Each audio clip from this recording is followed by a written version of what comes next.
रूप में। और इसके बाद जो 2-3 राज्य हैं, खासकर मध्य प्रदेश, राजस्थान और तेलंगाना, यहाँ भी भारत जोड़ो यात्रा गुजरी थी इस एरिया से, वो उस हिसाब से भी एक टेस्ट तो वहाँ भी हो जाएगा।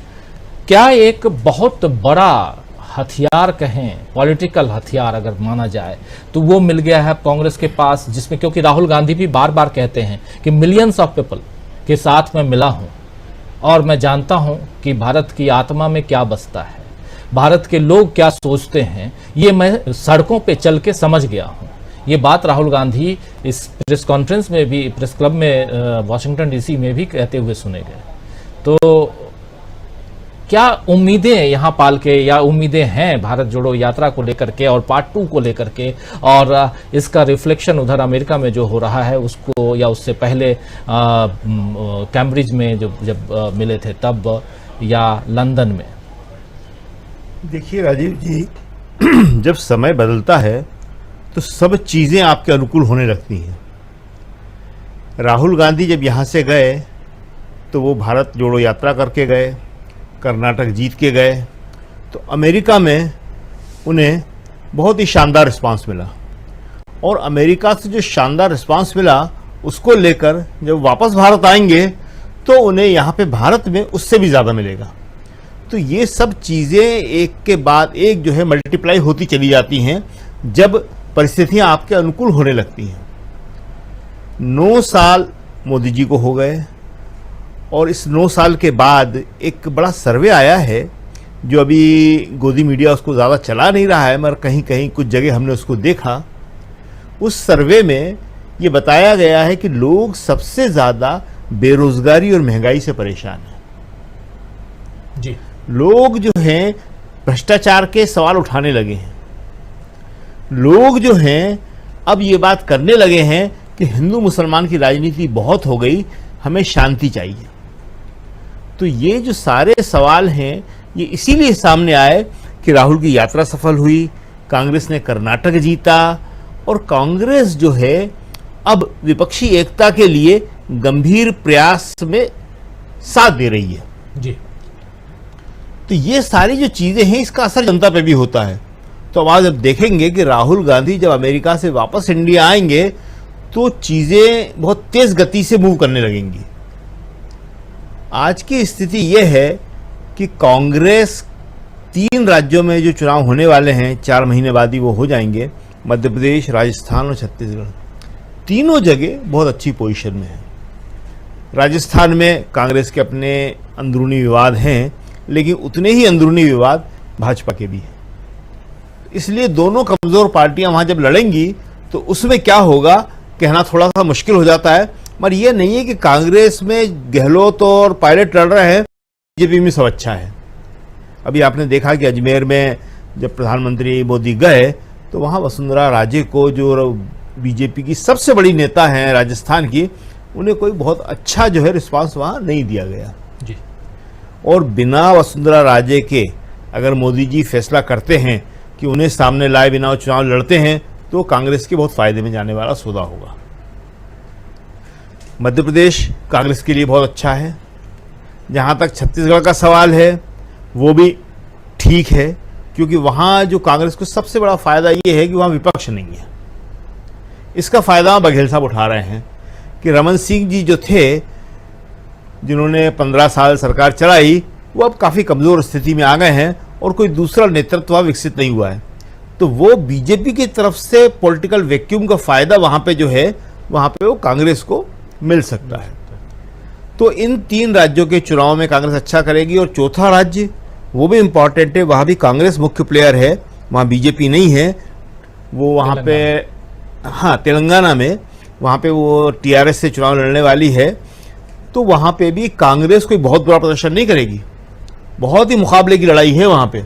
इसीलिए आप देख रहे हैं कि कितना विज्ञापन वहाँ पे केसीआर दे रहे हैं, और उन्होंने एक राष्ट्रीय पार्टी भी बना ली है जी। तो ऐसी स्थिति में कांग्रेस के लिए और राहुल के लिए बहुत ही अनुकूल स्थितियां पैदा हो रही हैं। और इसीलिए हम जो कह रहे थे कि ये पहलवानों के मामले ने जो अचानक मोड़ लिया, देखिए 1 महीना हो गया था उन्हें बैठे हुए, और स्थिति ये हो गई थी कि उन्हें दिल्ली से भगा दिया गया था और मजबूरी में उन्हें बहुत ही दुखी मन से अपने मेडल गंगा में प्रवाहित करने की बात कहना पड़ी थी। और वो तो अच्छा है कि जो टिकैत वहाँ गए और उन्हें वापस लेके आए और वो राष्ट्रपति से मिलने जा रहे हैं। लेकिन उसके बाद एक अचानक जो चेंज आया है कि देखिए भारत के जो सबसे बड़े खिलाड़ी हैं, सबसे बड़े हीरो हैं आज की तारीख में, वो कपिल देव और सुनील गावस्कर हैं। हिंदुस्तान के पहले फास्ट बॉलर कपिल देव और हिंदुस्तान के पहले ऐसे बैट्समैन जिन्होंने बिना हेलमेट के दुनिया के सबसे तेज गेंदबाजों के सामने बैटिंग करी हो। गावस्कर जो हैं कोई छोटे मोटे बल्लेबाज नहीं। आज सचिन का आप जो जिक्र कर रहे थे नाम हो गया, मगर अफसोस के साथ ये कहना पड़ रहा है कि सचिन तेंदुलकर जिन्हें भारत रत्न दिया गया, जिन्हें साथ में राज्यसभा भी दी गई, वो आज खामोश है। देश को बड़ी उम्मीदें थी कि सचिन तेंदुलकर सामने आएंगे और बोलेंगे कि ये गलत हो रहा है, मगर जिस तरह अमिताभ बच्चन चुप हैं, जिस तरह एक नकली आदमी जिसने कि पूरा 2012 से लेकर 14 तक आंदोलन करके झूठे आंदोलन से सरकार बदल दी थी, अन्ना हजारे, वो चुप हैं, उसने सचिन भी चुप हो गए। देखिए हमें लगता है कि देश की जनता को अमिताभ बच्चन से कोई उम्मीद नहीं है, बहुत बड़े सेलिब्रिटी हैं वो, अन्ना हजारे से भी कोई उम्मीद नहीं है, लेकिन सचिन से आज भी लोग उम्मीद करते हैं। सचिन को लोग प्यार करते थे हिंदुस्तान में, क्योंकि बहुत छोटी उम्र से सचिन ने खेलना शुरू किया था और जब सचिन ने खेलना शुरू किया तो लोगों ने उसको बच्चों की तरह प्यार दिया। और हमें अभी भी उम्मीद है कि सचिन कोई फैसला लेंगे और सचिन सच के साथ में आएंगे, लेकिन अगर सचिन सच के साथ नहीं आए तो बहुत ही खराब स्थिति होगी। देश का पहला भारत खेलों के अंदर, जबकि इसके सही हकदार जो थे वो मेजर ध्यानचंद थे या मिल्खा सिंह थे। ये दो बड़े नाम थे। इंडिविजुअल खेलों में मिल्खा सिंह जैसा नाम किसी ने नहीं किया और टीम गेमों में ध्यानचंद का तो खैर कोई मुकाबला ही नहीं था। तो ये भारत रत्न उनको मिलना चाहिए था, लेकिन ये कांग्रेस की सरकार में ये फैसला हुआ और इसके लिए बाकायदा एक लॉबिंग की गई। वो सबको मालूम है, यहाँ बताने से कोई फायदा नहीं है। कांग्रेस के नेताओं ने वो लॉबिंग करी और सचिन तेंदुलकर को वो डबल पुरस्कार दिलाए गए, एक राज्यसभा दी गई और साथ में भारत रत्न दिया गया। तो भाई जिसके बाद भारत रत्न खेलों में हो तो भारत के खेलों के हित में सामने नहीं आएगा वो।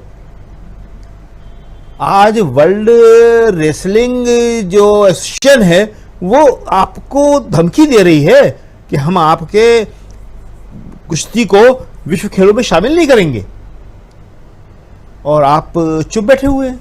कैसे भारत रत्न? अगर आप खिलाड़ियों का समर्थन नहीं कर सकते, महिला पहलवानों का समर्थन नहीं कर सकते, नहीं करिए।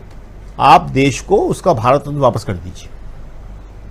सचिन तेंदुलकर अगर महिला पहलवानों का समर्थन नहीं कर सकते हैं तो वो भारत रत्न रखने का, जो हिंदुस्तान में खेलों के लिए पहला दिया गया है भारत रत्न, उसको रखने के हकदार नहीं हैं।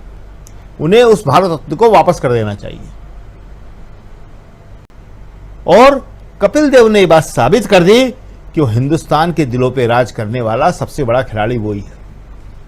लेकिन देर आए, लेट आए। हाँ लेट आए, इतने दिनों से कहाँ थे? ठीक है, देखिए सब जगह डर है, परेशान हो रहे हैं, सब जगह डर है। डरो मत राहुल ने इसीलिए कहा था। देखिए जो हम बात कर रहे थे कि जो हमारे लोकतंत्र के चार स्तंभ कहलाते हैं उसमें एक विधायिका ही ऐसी है, और विधायिका में भी विपक्षी दल कांग्रेस और उसमें राहुल गांधी जिसने 9 साल लगातार संघर्ष किया। मीडिया डरी, जुडिशरी चुप रही। कार्यपालिका के बारे में तो आप जानते हैं, कार्यपालिका सबसे पहले डर जाती है और सबसे पहले वो जो है सरकार के साथ चली जाती है। लेकिन जिसे विधायिका हम कहते हैं, जिसे हम संसदीय लोकतंत्र कहते हैं, उसमें राहुल गांधी ने ये बात साबित की कि वो कभी नहीं डरे। पूरे 9 साल लगातार वो संघर्ष करते रहे, बोलते रहे, और आज उसी का परिणाम है कि आज हमारे खिलाड़ियों को भी सामने आना पड़ा। देर से आया, आपकी बात बिल्कुल सही है। जनता का और आपका और बाकी लोगों का ये दुख और शिकायत बिल्कुल जायज़ है, मगर आए, हिम्मत की। बाकी लोगों ने तो वो भी नहीं की। इस मामले में तो हमारे जो भाला फेंक के चैंपियन हैं नीरज, उनकी सबसे ज़्यादा तारीफ करना पड़ेगी। सबसे पहले तो वो आए, उन्होंने बड़ी हिम्मत के साथ इस खिलाड़ियों का समर्थन किया। तो बिल्कुल। और भी बहुत सारे खिलाड़ी आए, इस टाइम नाम हमें याद नहीं आ रहे हैं, 7-8 खिलाड़ी और भी सामने आए हैं। तो आज स्थितियां जो हम बात कर रहे थे सब मिला के समग्रता में खेल भी इसमें आ जाते हैं, इसमें बहुत सारी चीज़ें आ जाती हैं, तो चीज़ें बदल रही हैं और बहुत तेज़ी के साथ बदल रही हैं। 2024 बहुत दूर नहीं है।